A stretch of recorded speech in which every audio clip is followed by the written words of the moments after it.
lot of talk about professional Black women and what it's like for us to date and find someone new. And you're going to hear from real women today about what it's really like. So you're in for a treat.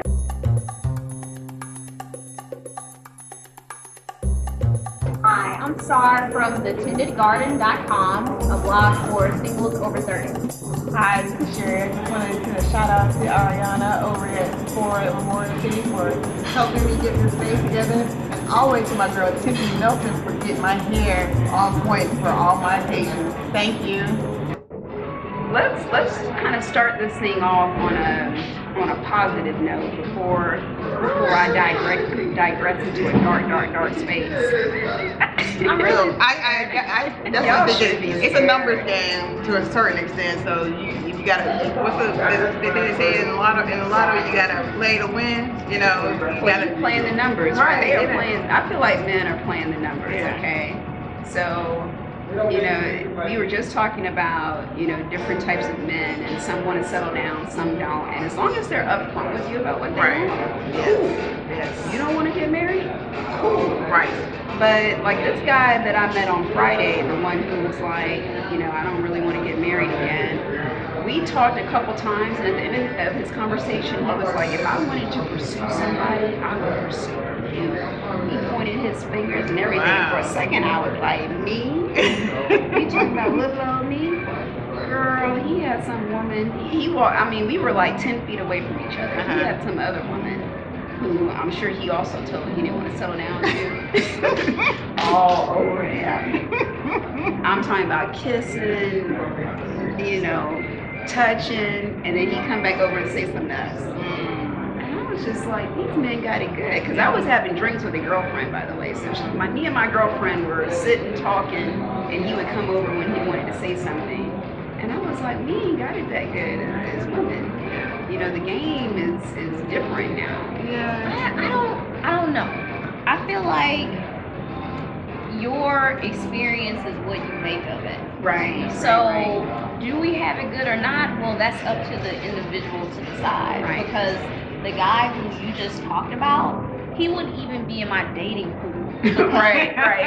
Only because he doesn't want to get married, and men who don't want to get married are not men in my dating pool. Right. Understand? And so, I don't want to get married to an alien. I don't want to get married to a man who doesn't want to get married.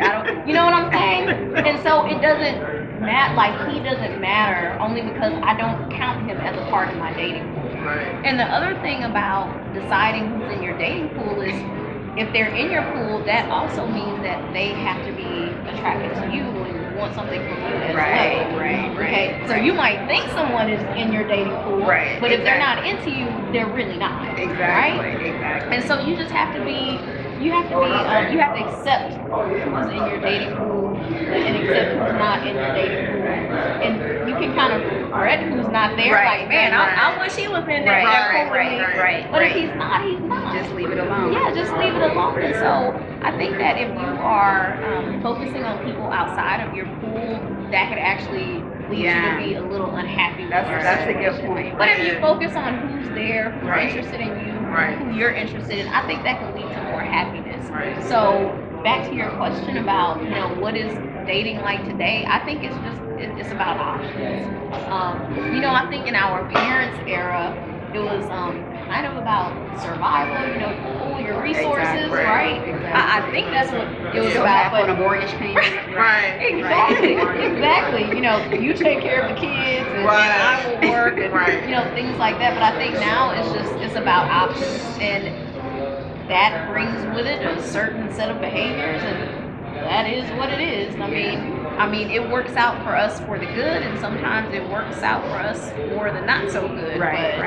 That's what it is. Still options are out there. Yeah. I guess maybe I'm gonna take this conversation a little different direction.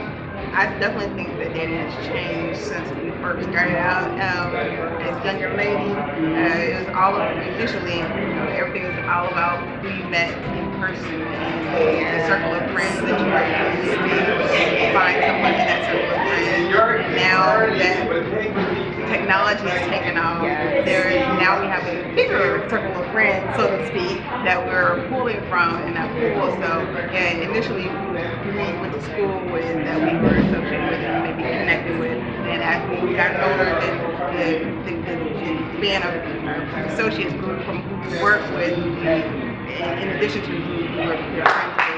In addition to the family, so we're broadening our circle of pool, so to speak, of potential mates. So we're growing and growing, and now we have technology that is vastly expanded that to where you can meet someone on the other side of the world and make a connection, and then go start a relationship that way. So the dating, I think, the advent of technology has really expanded and changed the dynamic of dating. You are not meeting someone in person. You are filling in the blanks in your mind. Yeah. But then when you meet a person in person, you see their mannerisms, the way they speak. Technology has kind of opened things up in a very good way, I think. It's nice to have more options, which is nice, but just the whole approach to dating, I feel is something we have to be creative about now. So for you guys, how do you think about dating more than one man at the same time? Is that something you're comfortable with? I'm all for it. I'm definitely all for it. I don't see why not, because it's not like you're committing yourself to each one of them. Right. We're just getting to know each other and dating and just trying to find out if we have chemistry. So I see nothing wrong with it. Now, have I done it just yet? No. But anyone wants to try it out with me, by all means. Y'all heard that, right? Okay, that definitely was a message. Okay, all right. I agree with that. I think that dating is just dating. It's not a commitment. So I think that you should date more than one person at a time if that's something that you can do. So, well, see, that's where I want to pick up, which is if that's something you can do. And I would like to date more than one person at a time, but honestly, I have a hard time keeping up with multiple things at work.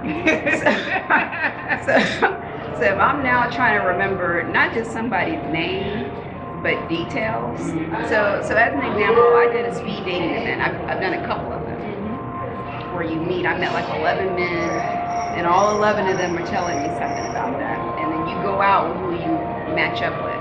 Anyway, I said a comment to one guy, and he was like, "Oh, that wasn't me." And it was. I brought it all together. I brought it all together, but still, that was a lot of pressure to remember. Well, what did he say versus the other 10 men that night? it's not for you. It's not for you. Right. It's But I want something that to. you can I keep want up to. with. But I don't think anyone should expect you to have a good memory on speed dating type of event. Like, forget about it. I'm bad with faces and names. But I would just let them know, like, look, I'm bad with names, I'm bad with faces, but I'm gonna do my best. So, I mean, it is what it is. You gotta be quick, right? Just play it off, keep it moving, right? Yeah. So have you guys had success with maybe dating 2 or 3 guys and then like figuring out, okay, I really like this one? I have not. Unfortunately, it's always been one guy after the next, and they happen to coincide for me for the most part. So I guess it makes it easy to remember everything, but then I don't get the opportunity to make a decision based on who I think is best, at the time that I'm looking around at my options. So. Well, at some point, you have to make a choice. Well, you don't have to, but it's probably best if you make a choice, especially if you're really liking one person. That's right. Particularly. Yeah. And so you make a choice to, stop dating these other people, especially if you guys have a conversation and agree to it. Yes, absolutely. Yes. Which I haven't had one of those since the early 2000s. Really? Where a lot of women go wrong is, once you get to the point, and I'm about to make a point about wasting time. Once you start feeling like, you know what, this isn't what I want, we aren't having a conversation about this going somewhere, let that bad boy go. Right. And be comfortable with that, and not expect him to all of a sudden get to a place that he's not communicating to you that he wants to go. So I think a lot of times we give up our power as well. Meaning, I'm gonna let him decide where this is going. I keep bringing this issue to him, and I'm waiting on him to give me an answer. Exactly. But really, you have a choice in that. You can decide to cut it off. Like, look, you don't get to have a choice. Right. Exactly. Because I already know everything that I need to know about the situation. We're over. I'm gonna walk away. Exactly. Amen, sister. Amen, sister. And like that's something that I've been doing more of in the last 12 months. To your point, like I'm grown. Why am I looking to a man to make a decision about what we're going to do? What do I want? Right. Right. And be good with that. Right. And if he's not making me happy, you know, be comfortable to walk away. And, you know, that's something I realize now in my life that in my early 30s, I don't know what it is. I didn't have that confidence. If I was dating somebody that was good on paper, what can I do to make him happy? Right. Now my attitude is, what can you do to make me happy? You know, and if you aren't doing it, let's move on. And to that point, though, you know, a lot of women, I think, you're out, we go out, you know, we do our best to look good, and then we kind of wait for a man to approach us, you know. So are we at a phase in our lives, because we clearly are very aware, okay, 2 snaps for being aware.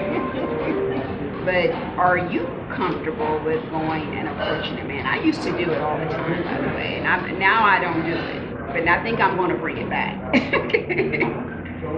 I'd like to. I can't say that I've done that. I always try to, maybe because I'm an introvert, I hold myself a certain way when I'm out and about, and so maybe that makes me seem less approachable, I would make myself look a certain way and want guys to approach me. So I have not been the one to actually go out and say, hey, how are you doing? Yes. I bet you would get a response to that. Maybe I should try it sometime. But I'm introverted as well, and so typically when I'm out, most of the time I just want to be left to my own space.